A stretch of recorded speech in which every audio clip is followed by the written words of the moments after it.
Part 1. You will hear a man who works at an employment agency phoning a woman who is looking for a job.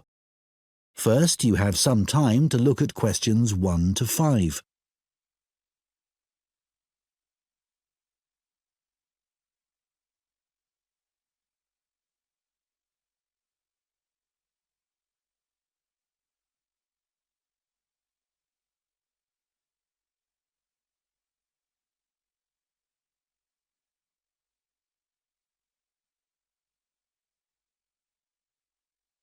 Now listen carefully and answer questions 1 to 5. Hello? Oh, hello. Is that Julie Davison? Yes. This is Greg Preston from the employment agency. We met last week when you came in to inquire about office work. Oh, that's right. Now, we've just had some details come in of a job which might interest you. OK. So this is a position for a receptionist. I believe you've done that sort of work before? Yes, I have. I worked in a sports centre for a couple of years before I got married and had the children. Right. Well, this job's in Fordham, so not too far away for you, and it's at the medical centre there. OK. So where exactly is that? It's quite near the station on Chastens Road. Sorry? Chastens Road. That's Chastons.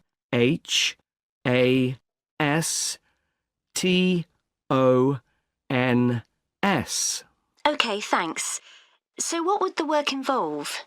Dealing with inquiries from patients? Yes, and you'd also be involved in making appointments, whether face-to-face or on the phone, and rescheduling them if necessary. Fine, that shouldn't be a problem. And another of your duties would be keeping the centre's database up to date. Then you might have other general administrative duties as well, but those would be the main ones. OK.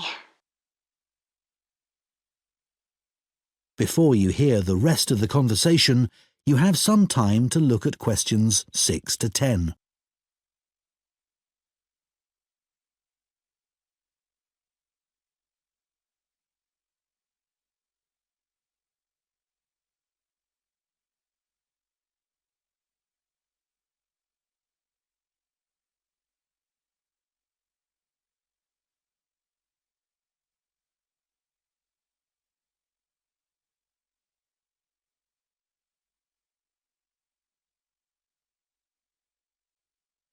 Now listen and answer questions 6 to 10.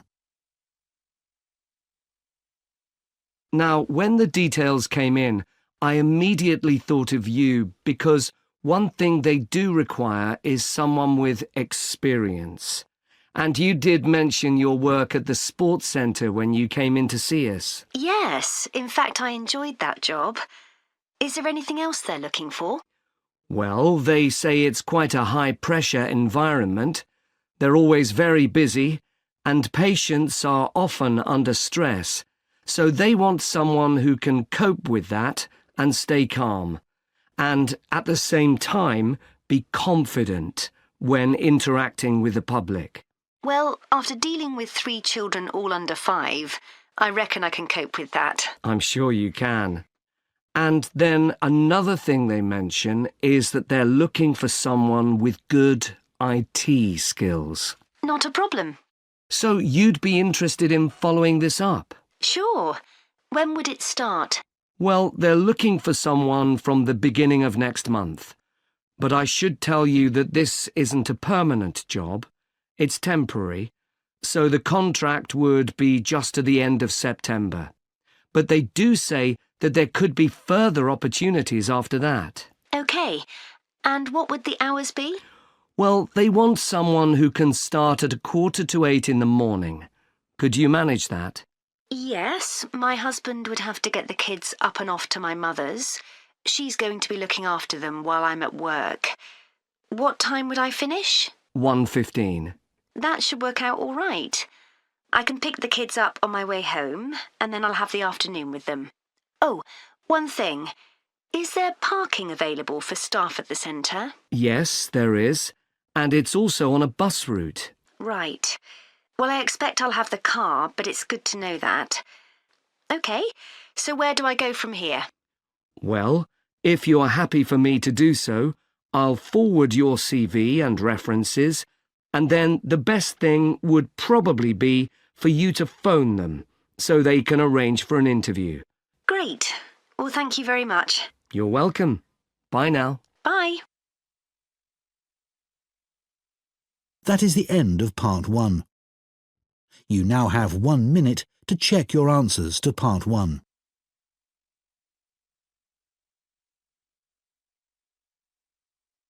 Part 2.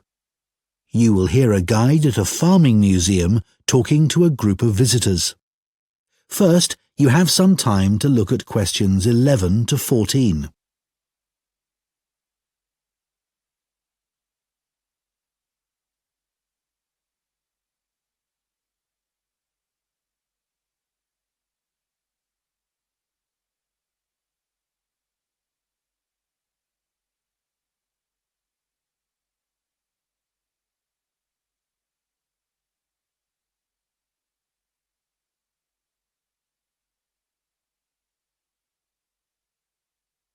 Now listen carefully and answer questions 11 to 14. Good morning, everyone, and welcome to the Museum of Farming Life. I understand it's your first visit here, so I'd like to give you some background information about the museum and then explain a little about what you can see during your visit. So, where we're standing at the moment is the entrance to a large building that was constructed in 1880 as the home of a local businessman, Alfred Palmer, of the Palmer Biscuit Factory. It was later sold and became a hall of residence for students in 1911 and a museum in 1951. In 2005, a modern extension was built to accommodate the museum's collections. The museum's owned by the university, and apart from 2 rooms that are our offices, the university uses the main part of the building. You may see students going into the building for lessons, but it's not open to museum visitors, I'm afraid. It's a shame because the interior architectural features are outstanding, especially the room that used to be the library. Luckily, we've managed to keep entry to the museum free. This includes access to all the galleries, outdoor areas, and the rooms for special exhibitions. We run activities for children and students, such as the Museum Club, for which there's no charge. We do have a donation box just over there, so feel free to give whatever amount you consider appropriate. We do have a cloakroom if you'd like to leave your coats and bags somewhere. Unlike other museums, photography is allowed here, so you might like to keep your cameras with you.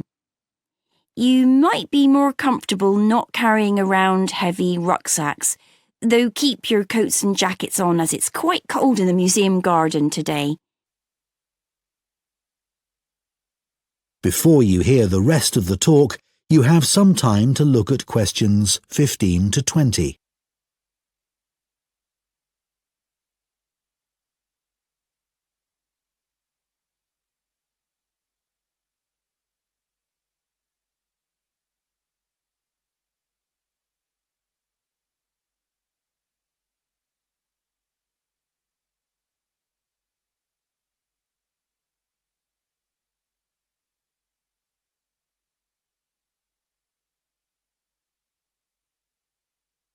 Now listen and answer questions 15 to 20. I'd like to tell you about the different areas of the museum. Just inside and outside the main gallery, we have an area called 4 Seasons. Here, you can watch a 4-minute animation of a woodland scene. It was designed especially for the museum by a group of young people on a film studies course, and it's beautiful. Children absolutely love it, but then so do adults. The main gallery is called Town and Country. It includes a photographic collection of prize-winning sheep and shepherds. Leaving Town and Country, you enter Farmhouse Kitchen, which is, well, self-explanatory. Here, we have the oldest collection of equipment for making butter and cheese in the country. And this morning, a specialist cheesemaker will be giving demonstrations of how it's produced. You may even get to try some. After that, you can go in two directions. To the right is a staircase that takes you up to a landing from where you can look down on the galleries. To the left is a room called A Year on the Farm.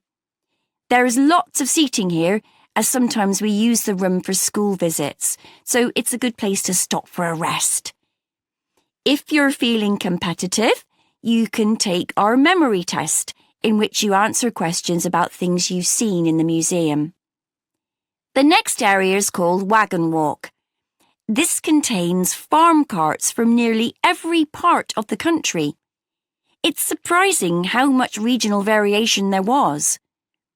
Beside the carts are display boards with information about each one. The carts are old and fragile, so we ask you to keep your children close to you and ensure they don't climb on the carts. From Wagon Walk, you can either make your way back to reception or go out into the garden, or even go back to take another look in the galleries. In the far corner of the garden is Bees Are Magic, but we're redeveloping this area so you can't visit that at the moment. You can still buy our honey in the shop though. Finally, there's the pond, which contains all kinds of interesting wildlife. There are baby ducks that are only a few days old, as well as tiny frogs. The pond isn't deep, and there is a fence around it, so it's perfectly safe for children. That is the end of Part 2. You now have 30 seconds to check your answers to Part 2.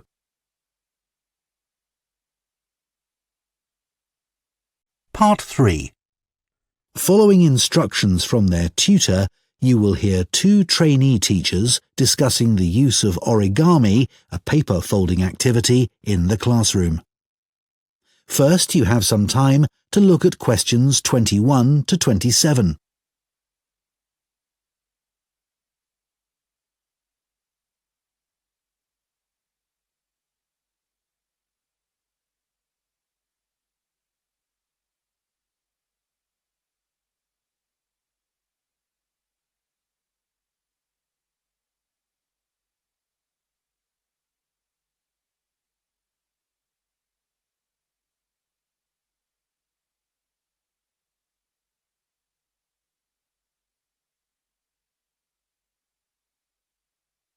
Now listen carefully and answer questions 21 to 27.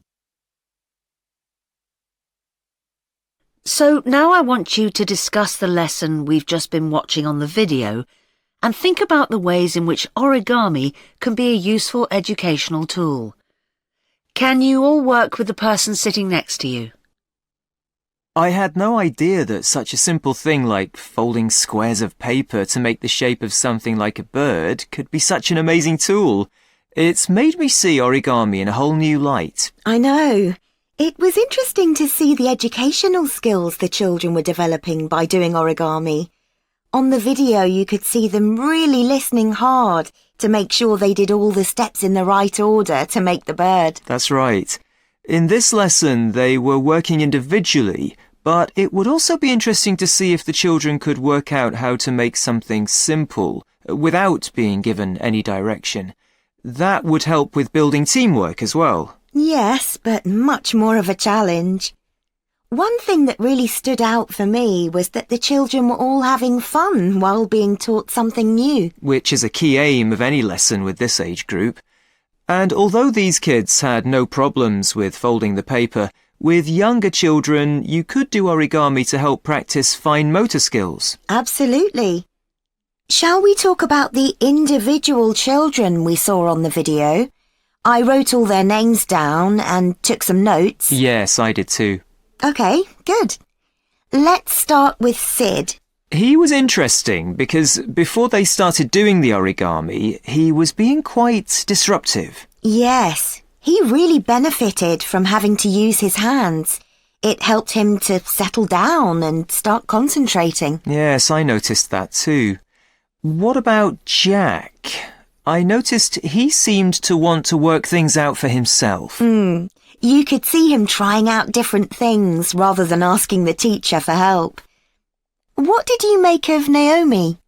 She seemed to be losing interest at one point, but then she decided she wanted her mouse to be the best, and that motivated her to try harder. She didn't seem satisfied with hers in the end, though. No. Anya was such a star. She listened so carefully and then produced the perfect bird with very little effort. I think the teacher could have increased the level of difficulty for her. Maybe. I think it was the first time Zara had come across origami. She looked as if she didn't really get what was going on. She seemed unsure about what she was supposed to do, but in the end, hers didn't turn out too badly. Yeah, I'm sure it was a positive learning experience for her. Before you hear the rest of the discussion, you have some time to look at questions 28 to 30.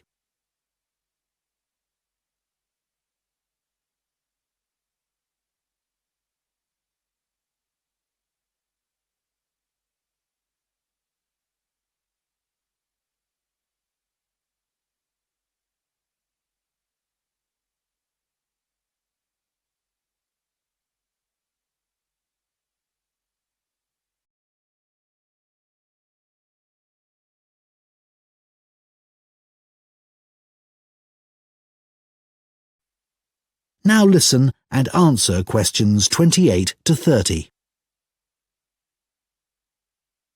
I think one reason why the origami activity worked so well in this class was that the teacher was well prepared. Right. I think it would have taken me ages to prepare examples showing each of the steps involved in making the bird, but that was a really good idea. The children could see what they were aiming for. And much better for them to be able to hold something rather than just looking at pictures. Those physical examples supported her verbal explanations really well. It's strange that origami isn't used more widely. Why do you think that is? Well, teachers may just feel it's not that appealing to children who are used to doing everything on computers, especially boys, even if they're aware of the benefits. Oh, I don't know. It's no different to any other craft activity. I bet it's because so many teachers are clumsy like me. That's true. Too much effort required if you're not good with your hands. Well, anyway, I think we should try it out in our maths teaching practice with Year 3. I can see using origami is a really engaging way of reinforcing children's knowledge of geometric shapes, like they were doing in the video. But I think it would also work really well for presenting fractions, which is coming up soon. Good idea. That's something most of the kids in that class might struggle with. Origami would also be good practice for using symmetry, but I think they did that last term. OK, well, let's try and get some ideas together and plan the lesson next week. OK, if you could also... That is the end of part 3. You now have 30 seconds to check your answers to part 3.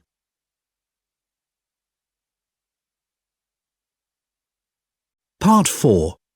You will hear a literature student giving a talk about Victor Hugo, a famous 19th century French writer. First, you have some time to look at questions 31 to 40.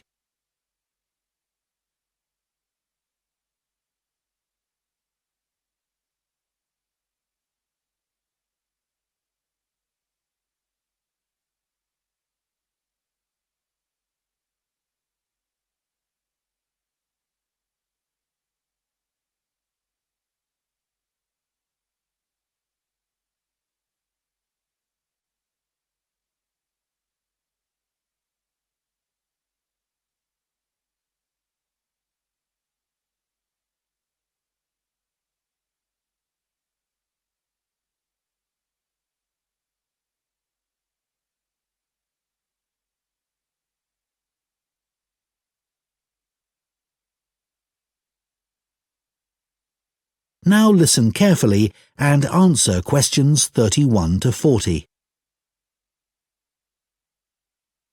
The person I've chosen to talk about is the French writer Victor Hugo.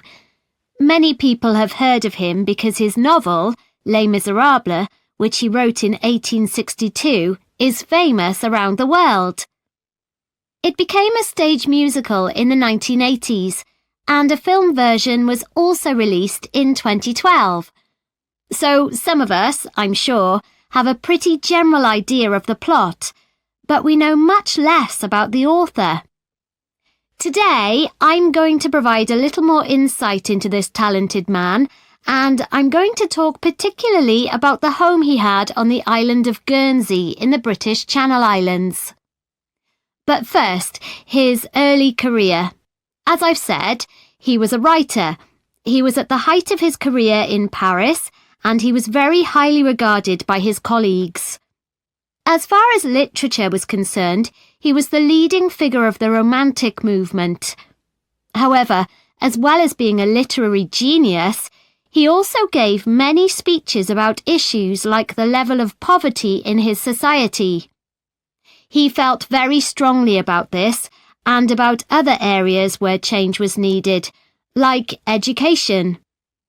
This kind of outspoken criticism was not well liked by the rulers of France, and eventually the Emperor, Napoleon III, told Victor Hugo to leave Paris and not return. In other words, he sent him into exile. So, Victor Hugo was forced to reside in other parts of Europe. Guernsey was actually his third place of exile, and he landed there in 1855. He produced a lot while on Guernsey, including Les Miserables, and to do this, he had to spend a great deal of time in the home that he had there. This was a property that he bought using the money he'd made in France from the publication of a collection of his poetry. It was the only property he ever owned, and he was very proud of it.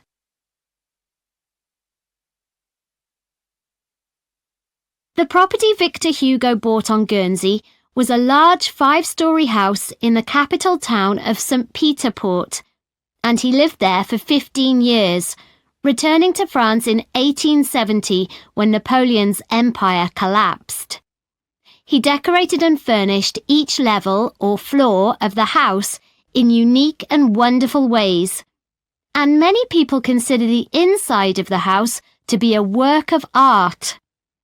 Today, it's a museum that attracts 200,000 visitors a year. He lived in the house with his family, and portraits of its members still hang in rooms on the ground floor, along with drawings that he did during his travels that he felt were important to him. In other ground floor rooms, there are huge tapestries that he would have designed and loved. The walls are covered in dark wood panelling that Victor Hugo created himself using wooden furniture that he bought in the market. The items were relatively inexpensive, and he used them to create intricate carvings. They gave an atmosphere on the lower level that was shadowy and rather solemn. On the next level of the house, there are 2 impressive lounges where he entertained his guests. One lounge has entirely red furnishings, such as sofas and wall coverings, and the other blue. There's a strong Chinese influence in these areas in things like the wallpaper pattern and the lamps, which he would have made himself by copying original versions. His library, where he left many of his favourite books, forms the hallway to the 3rd floor and was a comfortable area where he could relax and enjoy his afternoons. And then, at the very top of the house, there's a room called the Lookout. Called that because it looks out over the harbour. In contrast to the rather dark lower levels, it's full of light and was like a glass office where he would write until lunchtime, often at his desk. So, Victor Hugo was a man of many talents, but he was also true to his values. While living in his house on Guernsey, he entertained many other famous writers, but he also invited a large group of local children from the deprived areas of the island to dinner once a week. What's more, he served them their food, which was an extraordinary gesture for the time period. In 1927, the house was owned by his relatives, and they decided to donate it to the city of Paris.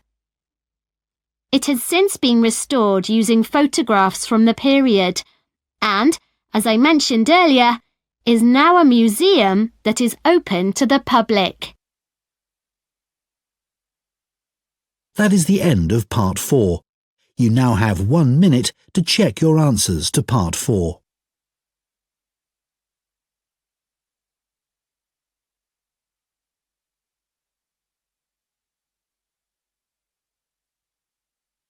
That is the end of the listening test. In the Ielts test, you would now have 10 minutes to transfer your answers to the listening answer sheet.